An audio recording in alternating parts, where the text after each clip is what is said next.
Hello, everybody. It's just your friendly neighborhood INFP, and I was trying to figure out what to do for this video, and something came to me because, when you're like struggling through ideas or you're struggling through stuff, you kind of want to feel like you want to give up, and I was like, yeah, I kind of feel like I want to give up, and that brought the thought of, okay, well, how do others? Like, what do others go through when they feel like they want to give up? Like, what is essentially each MBTI threshold? Now, one can't exactly say what the threshold for each MBTI type is. Excuse me. But I can say is that I'd imagine that each has a certain level, um, depending on the person, each has a certain level of pressure that they are able to handle before they inevitably break, especially if they have absolutely zero help, zero guidance, zero anything.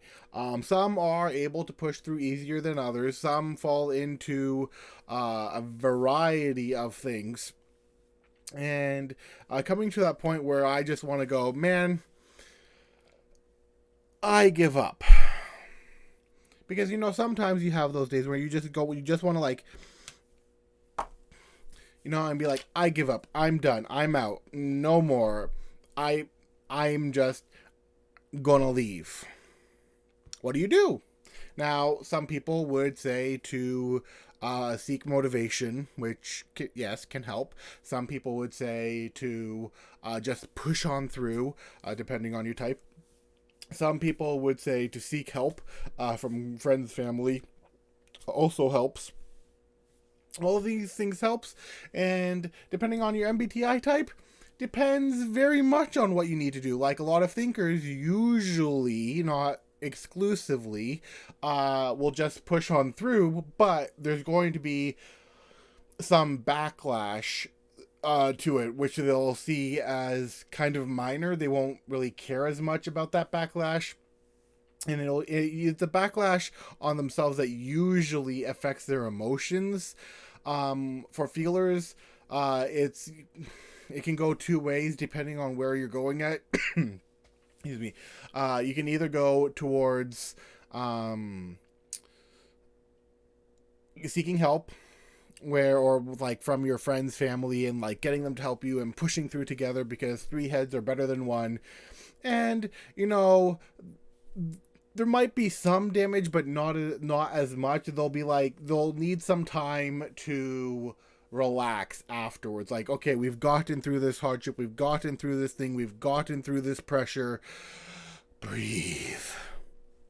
Then you have the people who like need to seek motivation, or and I'd like to categorize this in like you got the thinkers, and then you got the feelers, but then you've also got the judgers, and then you got the perceivers.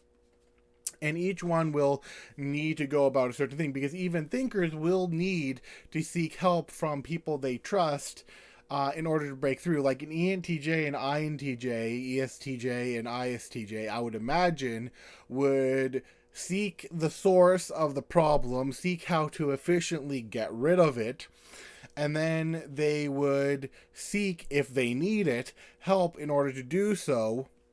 And if they can't seek help, or if they don't trust anyone to help them, they'll just push through it themselves, which then causes the damage I was talking about. But if they do seek help, then they're like, okay, shake hands, off we go, and they continue working, usually. Because they may have a goal set in mind that they have to accomplish at a certain point of time, and they just go and do it.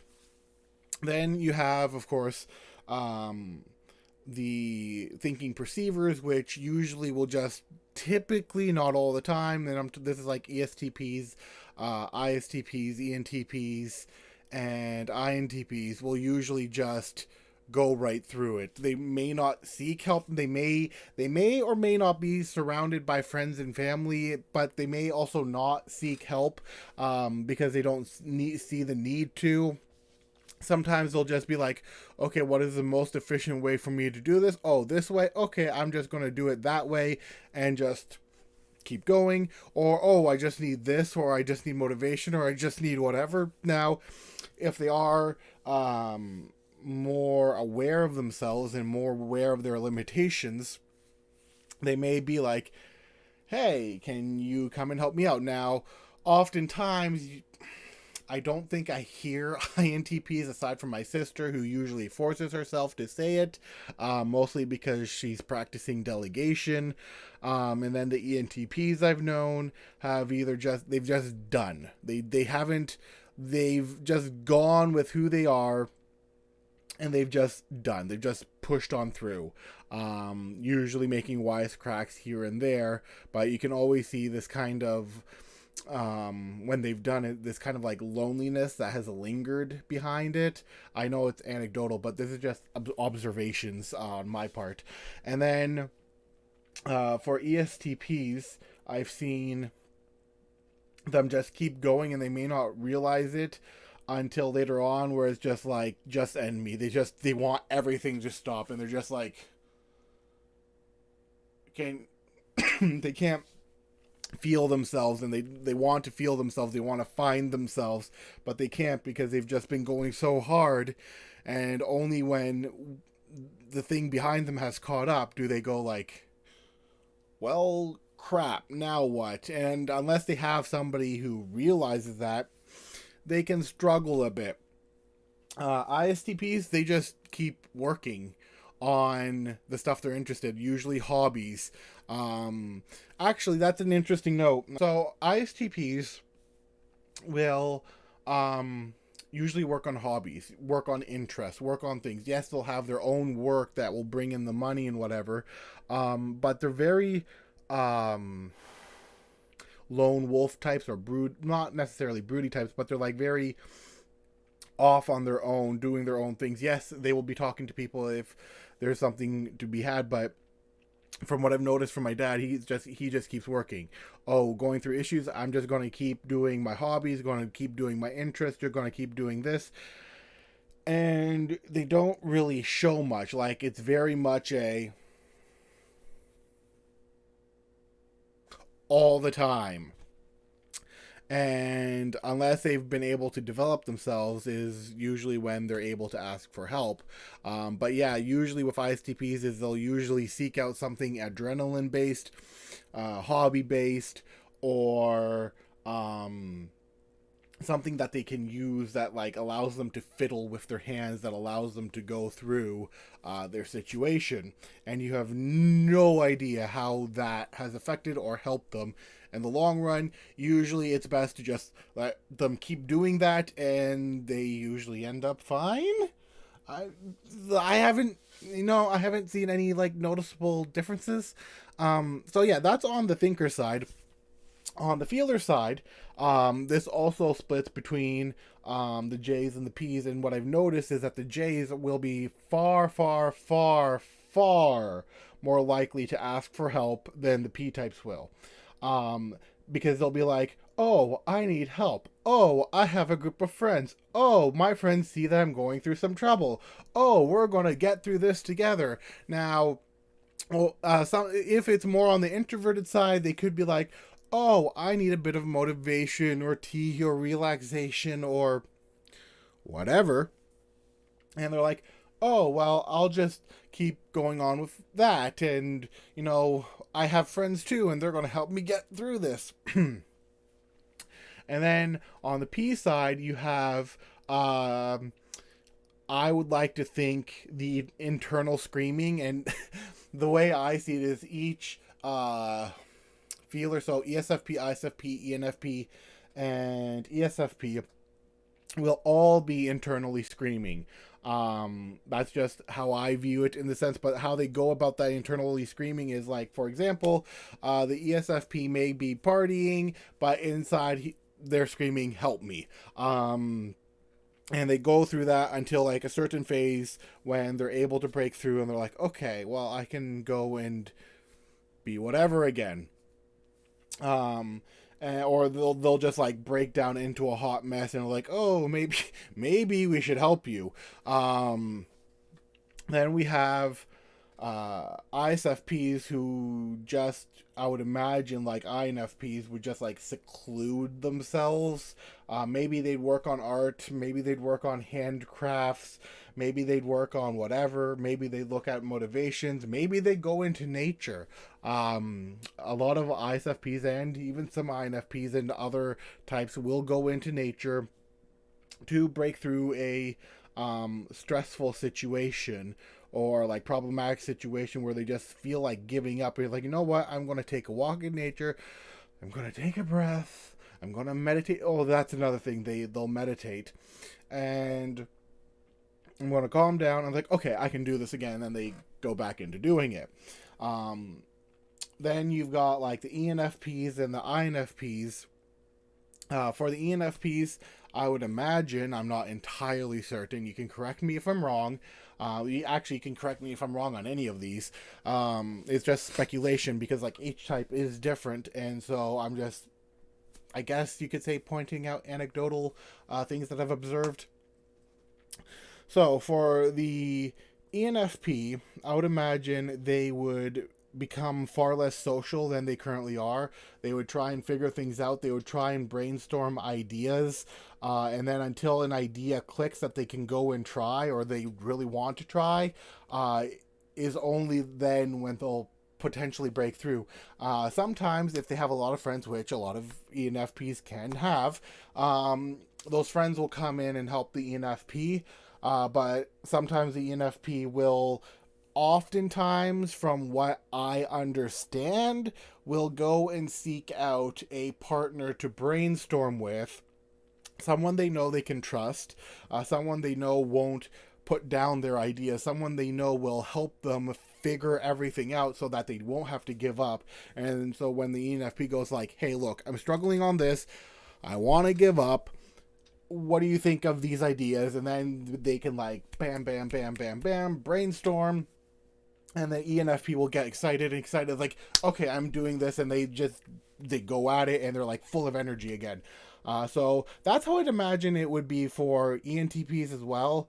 It's that whole thing of needing, brainstorming for need to be like, yes. And it'll help them go right through their issues. Unless it's like a deep internal issue, in which case things change. But I'm talking mostly about when you're in that brink of wanting to give up, what will each type do? And the potential consequences of each. If the ENFP is not able to brainstorm, usually it may take them a little while. They may become a little more reclusive. There could be a complete switch in personality. Not like personality type, but like just like they may not be as they may seem more introverted than they used to, at least until they've got stuff figured out, which can vary depending on the severity of how much they want to give up. Then we have INFPs, and it's sad to say, usually we give up. We usually be like, as soon as we get frustrated, we have like the strongest inclination of being, this isn't perfect, this isn't ideal, this isn't what I want, oh, forget it, toss everything aside and just go and do whatever. Usually I've either slept, read, played some games that have been able to take my mind away from it, and then I've just ignored the thing that I've needed to do, which can lead into pretty bad things. So what will an INFP do to move forward? And this is where I wanted to bring the video, because this is where I currently was at, is a few things. INFPs can either see what their values are and then like meditate on them. They can brainstorm with themselves or with others to help them break through. They can think up ideas. That it sounds a little bit like brainstorming, but what I mean by like think up ideas is to be like, oh, okay, I'm struggling with this issue. Oh, I can do this with this. Okay, I'm gonna go and do that. Instead of being like, oh, what do you think of this? Oh, okay, well, let's talk about this, and then like jumping back and forth. It's usually like they get an idea and they're like, okay, I like this enough, and I'm gonna go through with it. So I don't really consider that brainstorming, if that makes sense. Or then you've got them going with their feelings. Now, this is with like every type will go kind of with their feelings to some level. Even like other feelers will often go with their own feelings. But with an INFP, I feel like there's a lot of self reflection that they need to do before they're able to move forward. There's a lot of internal thinking, internal like looking to the past, looking to the future, looking what they want to accomplish, looking where they're doing everything wrong or where they feel like they're doing everything wrong, and then they'll be like, okay, maybe I'm going about this the wrong way, and then pushing forward. But the one thing that does help is like the motivation. You can do this. Go for it. It may surprise you, but a lot of types require motivation in order to keep going. Like motivational videos. I know some people say they're dumb, but some people need them. INFPs, like myself, are one of them. And then because it's like, okay, I can do this. I can do this. I can do this. I can do this. Okay, let's do this. And then, you go forward. Apart from that, I already talked about the nature thing. Writing, just like basic poetry or whatever, or even drawing may help an INFP break through. They just like, they'll need to take a break, need to take a breath, and then they'll be able to go through. That is if they're healthy and they're willing to break through that point where it's like, you've got nothing. So yeah, this is a bit of a longer video, bit of a rant, really. I wanted to bring it out because I was feeling like I wanted to give up this whole 1 month challenge that I set up on myself. I'm like, no, I cannot allow myself to give up. And like, aside from like the internal screaming and everything, I was just like, I have to push through, and then like I have to be motivated, and I have to do this, and I'm like, oh wait, there's the topic for a video I was looking for, and so yeah, that's why this came up today. So with that being said, I will see you guys next time, where hopefully will be another merch review, this time from Teespring. With that being said, I'll see you guys later. Bye bye.